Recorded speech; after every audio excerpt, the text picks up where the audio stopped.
Red book పర్లేదా? Red book అనేది red book గురించి నో కామెంట్ చేయదలుచుకోలేదండి. అంటే అరెస్టుల పర్వం చూస్తున్నారు కదా. రెడ్ బుక్ ఏం చేయాలి? రెడ్ బుక్ దొరికినట్టు కొట్టి లోపలైతే సరిపోద్దా? అక్కర్లేదు కదా. సంక్షేమం ఎప్పుడు ఇస్తారు అంటున్నారు. సంక్షేమం గురించి అసలు చాలా తప్పండి. సంక్షేమం కేవలం ఓట్ల కోసం సంక్షేమం తప్ప ఉచిత బస్సులు కానీ లేకపోతే వాళ్ళకి ఆడపిల్లలకి డబ్బులు ఇవ్వడం కానీ ఇవన్నీ ఎందుకు? ఎవడు కావాలి? ట్యాక్స్ కట్టే టైం మనం అందరం ట్యాక్స్ కడుతుంటే తీసుకెళ్ళి వాళ్ళకి పెడుతుంటే వాళ్ళేమో తిని ఇంట్లో పండుకుంటున్నారు. రూపాయి పని చేయట్లా, కూలికి రావట్లా, ఏమీ లేదు. మరి అలాంటప్పుడు ఎందుకు ఉచిత పథకాలు ఎందుకు? దేశాన్ని బాగు చేయించి 4 ఇండస్ట్రీస్ చూస్తే ఆ ఇండస్ట్రీస్లో శుభ్రంగా పని చేసుకునే పని కల్పించేస్తే పని చేసుకోవచ్చు. వాళ్ళకి ఇంప్లిమెంట్ అవుతుంది. ఈ జగనన్న 2.0 దేనికన్నా పనికొస్తుంది అసలు? ఈ జగనన్న మనకి చూసాం కదండి. ఎందుకు అనవసరమైన విషయాలు అది. జగన్ గురించి మాట్లాడటం కూడా అనవసరం. ఏంటి సార్ మరి ఉగాది నుంచి సంక్షేమం ఉంది, మళ్ళీ జూన్లో సంక్షేమం అంటున్నారు. ఇవన్నీ డబ్బులు సరిపోతాయి అసలు మనకి? ఏమండి, ముందు ఇచ్చిన మాటల ప్రకారం చేస్తానంటున్నారు. ఇవన్నీ అనవసరం, వేస్ట్. ఆ మాట తప్పడం ఎందుకు, మనం చెప్పడం ఎందుకని భావనలో పోతున్నారు తప్ప ఇవన్నీ వేస్ట్. ఏంటి సార్, ఢిల్లీ కూడా ఈ బీజేపీకి గెలవడంతో పవన్ కళ్యాణ్ గారికి ఏమైనా పెద్దపేట ఉంటుందా? ఎందుకంటే ప్రచారానికి వెళ్ళారనుకున్నాం కానీ ఓ పక్క బాబు గారు కూడా వెళ్ళొచ్చారు కదా ఆ మధ్య. అవును వెళ్ళొచ్చారు. మరి ఏం చేస్తారు మోడీ గారు మరి ఆలోచన ఏంటో ఎవరికి అంతుపట్టదు. మోడీ గారు చేసే పరిస్థితి. నెక్స్ట్ కొడాలి నాని గారంట దాని గురించి నేను కామెంట్ చేస్తాను. ఏంటి సార్, ఏంటి చిరంజీవి గారు నేను రాజకీయాలకు దూరంగా ఉంటాను, నాకు సంబంధం లేదంటున్నారు మొన్న. ఏమంటే సంపాదించిన వాళ్ళు సంపాదించుకున్నారు. ఎందుకంటే వాళ్ళకి రాజకీయం శుభ్రంగా హాయిగా ఇంట్లో పండుకుని వాళ్ళ వ్యాపారాలు వాళ్ళు చూసుకునేదానికి. ఈ ప్రభుత్వం మహిళలకు పెద్దపేట వేసిందన్నారు. కిరణ్ రాయల్ అని ఒక ఆయన విషయం జరుగుతుంది టీవీల్లో. లేడీస్కి పెద్దపేట వేయటం అంటే ఏంటి? ఉచిత పథకానికైనా అంతకంటే ఏమైనా అంటే సంరక్షణ కూడా ఇస్తామన్నారు కదా. సంరక్షణ కాదు, పాడు కాదు. ఇవన్నీ ఈ పథకాలు వేస్ట్ అని చెప్తున్నాయి కదా. ఉండదు పథకం అనేది తీసేసి ఉచిత విద్య, ఉచితం కూడా కాదు, మినిమం క్వాలిఫికేషన్తో మినిమం ఫీజులతో పెట్టేసి విద్య వైద్యం చేస్తే దేశం చాలా బాగుపడుతుంది. ఈ కట్టే డబ్బులు ఇంకో దానికి ఇంప్లిమెంట్ చేసుకోవచ్చు. 4 ఏళ్ళు ఎలా ఉంటుంది భవిష్యత్తు? ఖచ్చితంగా కంపెనీలు వస్తాయా? అమరావతి పోలవరం కనీసం ఒక 40% నుంచి 50% అన్న అవుతుందా? వస్తుందని ఎక్స్పెక్ట్ చేస్తున్నాం, ఆశిస్తున్నాం. మరి దాని గురించి మనం చెప్పలేం. నిమ్మతంగా చూడాలి, ఆశించాలి. సంపద సృష్టికి మందు రేట్లు పెరిగాయి, స్మార్ట్ మీటర్లు అంటున్నారు మళ్ళీ. స్మార్ట్ మీటర్లో దిక్కుమాలి మీటర్లు ఎందుకు అనవసరమండి? ఇప్పటికే ఎక్కువైపోయినాయి కరెంటు బిల్లులని, అవేని ఇవేని. జనాల మీద బాధుడు కార్యక్రమం తీసేస్తే కొంతవరకు ఈ ప్రభుత్వాలే నిలబడతాయి. జనాల మీద బాధుడు కార్యక్రమాలు తీసేయాలి. ఎలా ఉంది సార్, మళ్ళీ ఏమైనా రేట్లు పెంచే యోచనలో ఉంటుందంటారా? ఎందుకంటే ఈ పట్టభద్రుల ఎమ్మెల్సీ ఎలక్షన్ కోడ్ అనేది ఇంకా ఉందంటున్నారు. 27 జరగబోతున్నాయి ఈ నెల. రేపు అసలు అనవసరమైన విషయాలండి ఇవన్నీ. ఇప్పుడు రేట్లు పెంచితే ఇప్పటికే పెరిగిపోయి ఉంది. సామాన్యుడు బతకడం కష్టం. ఇప్పుడు పథకాలు తీసుకున్నవాడు రోడ్డు మీదైనా పండుకుంటాడు, లేదా పైగానే కూర్చుంటాడు. జగన్ గారు ఏమంటున్నారంటే భవిష్యత్తు షూరిటీ, మోసం గ్యారంటీ బాబు గారు అంటున్నారు. ఎంతవరకు తీసుకోవచ్చు ఆ మాటలు? ఆయన చేసిన పథకం, ఆయన చేసిన ఇదేముంది? ఈయన చేయకపోయింది.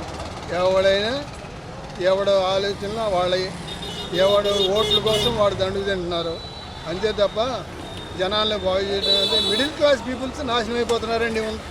మెయిన్ అదండి, మిడిల్ క్లాస్ వాళ్ళు. ఈ పథకాలు తీసుకునే వాళ్ళు పథకాలు తీసుకుంటూ ఉంటారు. తీసుకునేవాళ్ళు చాలా ఎక్కువ పెట్టాము. కొంచెం ఈ సంక్షేమం సంబంధించి ఇస్తే మళ్ళీ ఖజానా లోటుకి వెళ్తుంది. కూరగాయల రేట్లు తగ్గినాయి, ఆటోమేటిక్గా రైతు పండించేది తగ్గినాయి. గవర్నమెంట్ తగ్గించింది ఏముంది? అది పెరిగిపోయినాయి కదా. ఆయిల్ రేట్ ఎలా ఉంది? ప్రభుత్వాలు ఎలా అనిపిస్తున్నాయి? ఎన్ని నెలల కమ్యూనిటీస్ ఎలా ఉన్నాయి? కూరగాయల రేటు తగ్గినాయి, రైతుగా నష్టపోయింది. అది 3 రూపాయలు వస్తుంటే ఇక్కడ 15 రూపాయలు 20 రూపాయలు వస్తుంది. కరెంట్ ఛార్జీలు, అది ఎన్ని కరెంట్ ఛార్జీలు మామూలే, తగ్గిస్తామని చెప్పాడు. తగ్గించాడు? పెంచుతున్నాడు. ఎలా ఉంది సార్? 4 ఏళ్ళు ఎలా ఉండబోతుంది అంటారు? ఎలా ఉంటుంది? సంక్షేమం కోసం చూసేవాళ్ళు ఒక పక్క, అభివృద్ధి కోసం చూసేవాళ్ళు ఒక పక్క అయ్యారు. తగ్గిస్తా ఉన్నవాడు తగ్గించాలి కదా. ప్రజలను నమ్మించి ఎక్కాం. ఆ ప్రజలు మరి మోసం చేయకూడదు కదా, చెప్పింది అమలు జరపాలి కదా. 7 నెలలు అయిపోయింది అప్పుడే గవర్నమెంట్ వచ్చి, ఏం అమలు జరిపాం? లేకపోతే మళ్ళీ రేపు 5 సంవత్సరాల తర్వాత ఓట్లు అడుగుతావు కదా, ఎలా అడుగుతావు? తగ్గిందే కదా. నువ్వు ఏదో నేను పరిపాలన చేస్తాను, స్వపరిపాలన చేస్తాను, వాడు పాడు చేశాడు, నేను బాగు చేస్తానన్నావు కదా, ఏంటి చేసింది? రెడ్ బుక్ రాజ్యాంగం ప్రకారం అన్నాడు, నువ్వు సింగిల్ రాజధాని అంటున్నావు. కాదనంటలా అదైనా చేసే త్వరగా 7 నెలలు అయింది. పోలవరం లేదు, ఏమీ లేదు. హైట్ తగ్గింది కదా సార్, అది కూడా నేను తగ్గించావు. రైతు ఇబ్బంది పడతానే ఉన్నాడు. రైతుకి 2 రూపాయలు రావట్లేదు. టమాటా అమ్మితే, వంకాయ అమ్మితే, చిక్కుడుకాయ అమ్మితే ఏం చేస్తాడు రైతు? రైతుని ఏం చూస్తున్నావు నువ్వు? రైతుని చూసేది ఏంటి నువ్వు? అదే సార్, అదే రైతుని ఎవడు ఆదుకుంటున్నాడు? అక్కడ ఇచ్చే అవి కూడా పోయినాయి. మోడీ గారు ఇచ్చే 2,000 పోయినాయి, జగన్ ఇచ్చే పోయినాయి. దాన్ని బ్లాక్ చేసి 20,000 పెట్టుబడి సాయం చేశారు, అది రావట్లేదు. ఏం చేస్తారో చేయండి. మీరు చేస్తే 5 సంవత్సరాల తర్వాత ప్రజల బుద్ధి చెప్తారు. జగన్ గారు మళ్ళీ 2.0 అని చెప్పి జనాల్లోకి వస్తానంటున్నారు. ఎలా? అదే చెప్పి అమలు జరుగుతూనే కదా. చంద్రబాబు అయినా, జగన్ అయినా, లోకేష్ అయినా, ఇంకొకరు ఎవరు, పవన్ కళ్యాణ్ అయినా. అర్థమైందా? చేయగలరా పవన్ కళ్యాణ్? ఏమో ఏం చేస్తాడు చూద్దాం. పవన్ కళ్యాణ్ ఇస్తేగా లోకేష్ ఎక్కిస్తాడు. ఈ లోపల సీఎం అవుతారు అయితే లోకేష్ గారు. అవ్వచ్చు. అయ్యో, అవడానికే కదా తండ్రి. ఆయన బాధ అదే కదా, ఎప్పుడు ఎక్కిద్దామని చూస్తున్నాడు. మధ్యలో పవన్ కళ్యాణ్ అవ్వచ్చు. మహిళలపై కొన్ని అఘాయిత్యాలు జరుగుతున్నాయి. ఎలా? అవి మామూలే, ఏ గవర్నమెంట్ అయినా మామూలుగా జరుగుతూనే ఉన్నాయి. పవన్ కళ్యాణ్ గారు అండగా ఉంటారు. స్కూల్లో జరుగుతాయి, కాలేజ్ రోజు పేపర్లో చూస్తాను. జనసేనలో జరిగింది కదా సార్. ఏం చేస్తాం, ఏం చేయాలి? గవర్నమెంట్ ఏ యాక్షన్ తీసుకుంటుంది?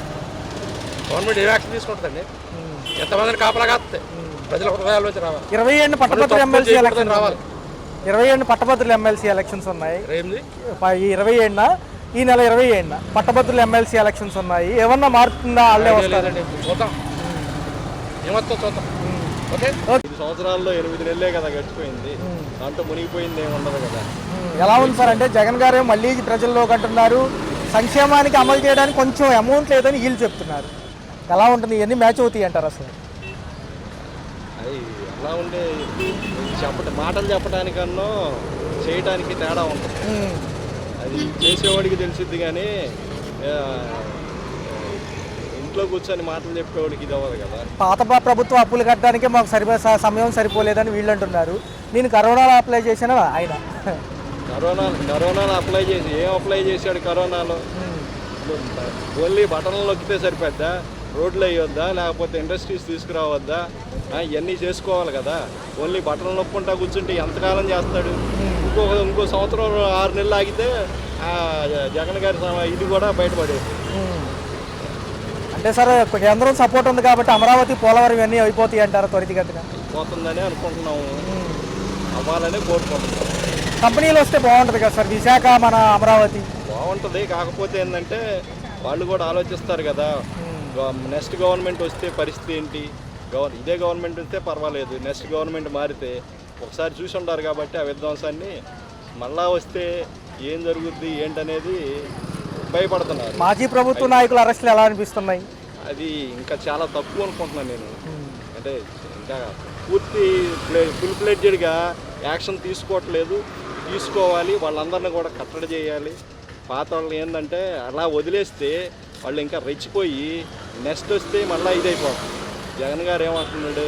వాడెవడు, ఈడెవడు, వాడంతా తెలుస్తా, ఈడంతా. ఆ భాష చూశారు అసలు ఏమంటున్నాడు? వాడంతా చూస్తా, ఈడంతా చూస్తా, అన్నీ గుర్తుపెట్టుకుంటా, వాడెవడు, ఈడెవడు ఏంటి? ఈ నెల 27 పట్టభద్రుల ఎమ్మెల్సీ ఉంది సార్ ఎలక్షన్. ఎలా అనిపిస్తుంది? విద్యావంతులు కాబట్టి ఎటు సైడ్ ఉంటారంట? అందరూ విద్యావంతులు కాబట్టి బెటర్గానే ఆలోచిస్తారనుకుంటున్నాను. ఎవరి దీన్ని బట్టి వాళ్ళు వెళ్తుంటారు. అది ఏంటి సార్ పవన్ కళ్యాణ్ గారి స్థితి? పవన్ కళ్యాణ్ గారు బాగానే ఉంది ప్రస్తుతానికి. ఉంచుతారా? డిప్యూటీగా ఉంచుతారా? ఉంచాలని అనుకుంటున్నాము. అంటే మళ్ళీ లోకేష్ గారిని అంటున్నారు కదా మధ్యలో. లోకేష్ గారు అంటే ఒకరికి కంపారిజన్ ఉన్నదిగా. ఇప్పుడు జగన్ 5గురికి ఇచ్చాడు డిప్యూటీ సీఎం, ఉపయోగం ఏముంది? వాళ్ళకి పవర్ ఇవ్వాలి కదా. ఊరికి డిప్యూటీ సీఎం అని ట్యాగ్ తగిలిచ్చి వదిలేస్తే ఉపయోగం ఏముంటుంది? ఉగాది నుంచి కొన్ని సంక్షేమాలు, జూన్ నుంచి కొన్ని అంటున్నారు. ఎలా అనిపిస్తుంది? తల్లికి వందనం కానీ, రైతులకు పెట్టుబడి సాయం, ఏదైనా టైం పడుతుందండి. చేయడానికి కొంచెం టైం పడుతుంది. గవర్నమెంట్కి కూడా మనం టైం ఇవ్వాలి, సఫిషియెంట్ టైము. రాగానే అన్నీ చేయమంటే గాలిలో నుంచి ఊడిపడవు కదా ఇవన్నీ. ఎలా అనిపించింది? గతం కంటే ఇప్పుడు బాగుందా, గతమే బాగుందా? ఆశాజనకంగా ఉంది. ఓ పక్క అభివృద్ధి, సంక్షేమం అంటున్నారు, కానీ సంక్షేమం లేట్ అవుతుందని జగన్ గారు 2.0 అంటున్నారు. అంటే విత్తనం నాటగానే మొక్కలు రావాలి, పళ్ళు ఆశించకూడదు కదా. అన్న ఏంటి అరెస్టుల పర్వం ఎలా చూడాలి, రెడ్ బుక్ ఏనంటారు ఇక? అంటే ప్రభుత్వం అనుకూలంగా జరిగే కొన్ని ఉంటే ఇబ్బందికర సంఘటనలు ప్రతీకారం తీర్చుకోవాలి ఖచ్చితంగా. ప్రతీకారాన్ని కాదు, దానికి తప్పు చేసి శిక్ష పడాలి కదా ఎవరికన్నా, ఆ క్రమం కూడా అనుకోవచ్చు. పృథ్వీ గారు అని 30 years ఇండస్ట్రీ ఆయన కూడా మాట్లాడుతున్నారు, 150 గొర్రెలు 11 గొర్రెలు అంటున్నారు. ఏంటి 150 కోట్ల మంది జనాభా అండి, రకరకాల మాట్లాడతారు. మీరు ఒకలా మాట్లాడి నేను మాట్లాడతాను. సార్ కిరణ్ రాయల్ గారి అంశం ఎలా చూడాలంటారు? అది కూడా ఒక కొద్దిగా హడావుడి అయింది. పవన్ కళ్యాణ్ గారు చర్యలు తీసుకుంటారా? అంటే ఆ వ్యక్తిగత నాకు తెలియదు, అవి 4 మాట్లాడకూడదు కదా. 4 ఏళ్ళు ఎలా ఉండబోతుంది చూడాలి, బాగుంటుందనే ఎంచుకున్నాం కదా. ఉగాది నుంచి పథకాలు అంటున్నారు, అవుతాయా? ఎందుకంటే ఖజానాలో డబ్బులు లేవు కదా. అవుతాయంటే ఒక సామాన్యుని ఏం చెప్తాను, మీరేమనుకుంటున్నారు అసలు? వెయిట్ చూడాలనిపిస్తుంది. అంతే సేమ్. సో కేంద్ర సపోర్ట్తో ముందుకెళ్ళిపోతామా 4 years? కొద్దిగా లిఫ్ట్ ఉంటే బాగుంటుంది కదా. అదే ఎందుకంటే దావోస్ వీళ్ళు వచ్చారు, కంపెనీలు అయితే కర్ణాటక తెలంగాణ తీసుకెళ్ళింది ఈసారి. సో మనకేంటంటే ప్లేస్ చూపించి ఇదే గవర్నమెంట్ పర్మనెంట్ అయితే వస్తామంటున్నారంట. హామీ నమ్మకం అయితే కుదరాలి, ఆ నమ్మకం కుదిరేదాకా పరిపాలన సాగించాలి కదా. ఈలోపు మళ్ళీ అడ్డుకట్లు ఏమైనా పడితే ఇబ్బంది అవుతుంది. ఏంటి సార్ చిరంజీవి గారు ఏంటి రాజకీయాలని నేను దూరంగా ఉంటున్నాను, నేను రానంటున్నారు కదా అసలు లోపలికి? ఎవరు అవసరాలు అలావండి. ఢిల్లీ ఎన్నికలు ఎలా అనిపించింది? వాళ్ళు కూడా మార్పు కోరుకున్నారు, మారింది. చూస్తారు, ప్రతి ఒక్కరికి అవకాశం ఉంది కదా. రెడ్ బుక్లో నెక్స్ట్ కొడాలి నాని గారు అంటున్నారు, వల్లభనేని వంశీ గారు అయిపోయారుగా. చూద్దాం, చాప్టర్లు మారిపోతాయి కదా. ఓకే. సంక్షేమంతో పాటు అభివృద్ధి వెళ్తుందా, లేకపోతే అభివృద్ధి ఒకటే పెద్దపేట అంటారా? బ్రదర్, నాతో పాటు నువ్వు విజయవాడ ఉన్నావు కదా, నాకన్నా మీకు చాలా బాగా తెలుసు. ఇంకా నేనేం చెప్తాను మీకు. ఎలా ఉంది సార్ కరెంట్ ఛార్జీలు, రోడ్లు వ్యవస్థలు, స్మార్ట్ మీటర్లు కూడా అంటున్నారు? సోలార్ సిస్టమ్ వినియోగించుకుంటే బాగుంటుంది, అది నా సైన్. అంటే ఒకవేళ మహిళలకు నిజంగా ఉచిత బస్సు ఎలా ఉపయోగపడుతుంది? అది వేస్ట్ అండి, నాకు తెలిసి ఉచిత బస్సు అనేది వేస్ట్. హైదరాబాద్లో కూడా చూస్తున్నారు కదా చేయడం తప్ప వేస్ట్. గతంలో ఏంటంటే హైదరాబాద్ కర్ణాటకలో అమలు చేశారు, ఊరికనే తిరిగే వాళ్ళు ఎక్కువ, నిజంగా పనుల మీదే వెళ్ళేవాళ్ళు. అది వేస్ట్ అంటున్నారుగా సార్. మేడం మరి ఉగాది నుంచి మహిళలకి ఏదైతే చెప్పారో 1500తో పాటు విద్యా దీవెన, వసతి దీవెన, తల్లికి వందనం ఏమో జూన్ నుంచి అంటున్నారు. అంటే 15,000 అన్నారు కదా, వస్తే అంటారా పర్లేదా? ఖజానాలో డబ్బులు లేవని ఒక పక్క, వస్తే బాగుంటుందని ఒక పక్క. మేము అదే ఆలోచిస్తున్నాం అసలు. ఈ పెరిగిన రీచ్ ధరలు ఎలా అనిపిస్తున్నాయి? చాలా రేట్లు పెరుగుతున్నాయి.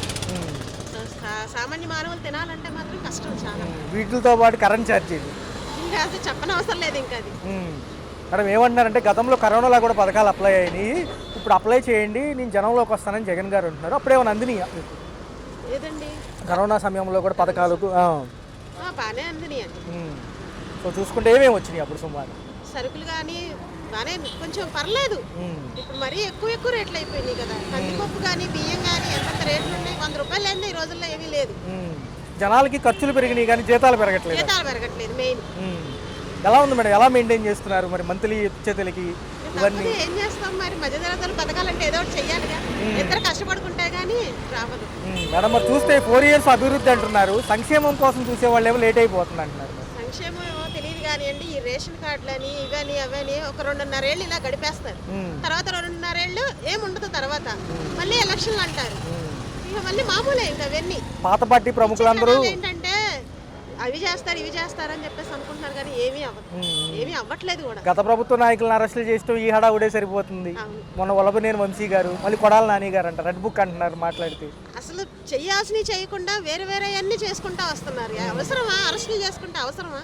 జనాలకు చెయ్యాల్సింది చెయ్యాలి కానీ. పవన్ కళ్యాణ్ గారు ఏంటి సైలెంట్ అయిపోయారు, అసలు ఏం మాట్లాడుతున్నారు? అదే అర్థం కావట్లేదు. మహిళలకు అండగా ఉంటారన్నారు, కిరణ్ రాయల్ గారి వ్యవహారం చూస్తున్నారు, మహిళలను ఇబ్బంది పెడుతున్నారు, తిరుపతి ఇన్ఛార్జ్ అని ఒక ఆయన.